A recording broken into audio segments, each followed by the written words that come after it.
The situation in Venezuela is heating up fast. In the last few days, Donald Trump has taken a major step that many analysts believe could be the final warning to Nicolas Maduro. The U.S. has escalated military activity, shut down Venezuelan airspace to American and allied aviation, and leaked two very different versions of a secret phone call between Trump and Maduro. So, what's actually going on? Was this a last ultimatum, or the beginning of a limited military operation? Let's break it down. On November 29th, Trump made a blunt announcement. Consider all airspace over and around. Venezuela completely closed. The FAA immediately backed him, warning pilots to avoid Venezuelan skies due to deteriorating security conditions and intensified military activity. Behind the scenes, U.S. officials have reportedly whispered that military strikes on Venezuelan territory could begin soon. And all of this came right after a confirmed but not explained phone call between Trump and Maduro. According to an anonymous source quoted by the Miami Herald, Trump delivered a blunt ultimatum: resign immediately, accept amnesty, leave the country right now. The story goes like this.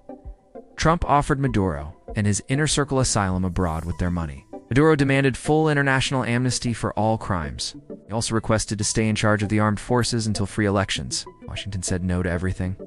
The biggest obstacle? Even if the U.S. cut a deal with Maduro, the International Criminal Court is already investigating him for crimes against humanity, torture, political persecution, mass repression, killings, and violence against civilians. Exile isn't as easy as it was for dictators of the past. Trump reportedly suggested refugees like Bashar al-Assad. Maduro allegedly refused. Why? Because without U.S. troops on the ground, he believes Washington won't be able to remove him. And because he counts on the loyalty of top military commanders, security elites enriched by corruption-armed groups like the FARC and LN drug trafficking networks tied to the regime. In this first interpretation, the call was clear: leave or face the consequences. But there's a second interpretation circulating in Washington. According to this version, the phone call was more strategic and less confrontational. Trump's message would have been, the U.S. will carry out targeted strikes in Venezuela. We will hit drug trafficking and military assets. Do not interfere and look the other way. The idea: show a strong hand without launching a full-scale regime change. Why would Trump choose this approach? Because 70% of Americans oppose a military intervention, including many MAGA voters. Most Americans believe drug inflows wouldn't decrease after a strike and might even increase due to chaos. With midterms approaching, Trump can't risk an unpopular war or a failure. Pentagon war game simulations predicted massive chaos if the U.S. intervened without sending troops. Organizations like Crisis Group and the Stimson Center reached the same conclusion. A limited strike could worsen migration, violence, and organized crime, making Venezuela an even bigger headache for Washington. Under this second theory, Trump wants a controlled show of force, not Maduro's immediate fall. While the call remains a mystery, what's happening in the Caribbean is crystal clear. The U.S. Navy has deployed 25% of its active warships. F-35 fighters and bombers are running constant attack simulations.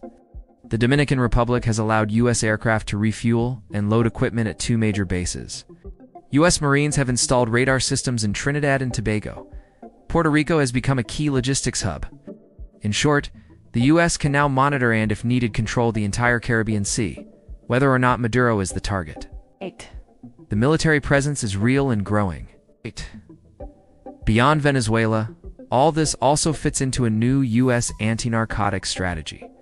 Washington's plan is to saturate the Caribbean and the U.S.-Mexico border with autonomous drones, AI-powered surveillance, advanced sensors, real-time mapping of drug networks. Trump's July spending bill injected $165 billion into Homeland Security, over $5 billion for the Pentagon and Coast Guard anti-drug operations.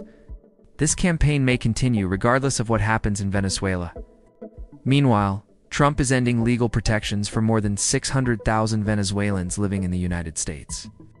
In places like Doral, Little Venezuela, real estate prices are dropping, businesses are struggling, families are afraid to spend, anxiety is at its highest point, according to Miami immigration lawyers.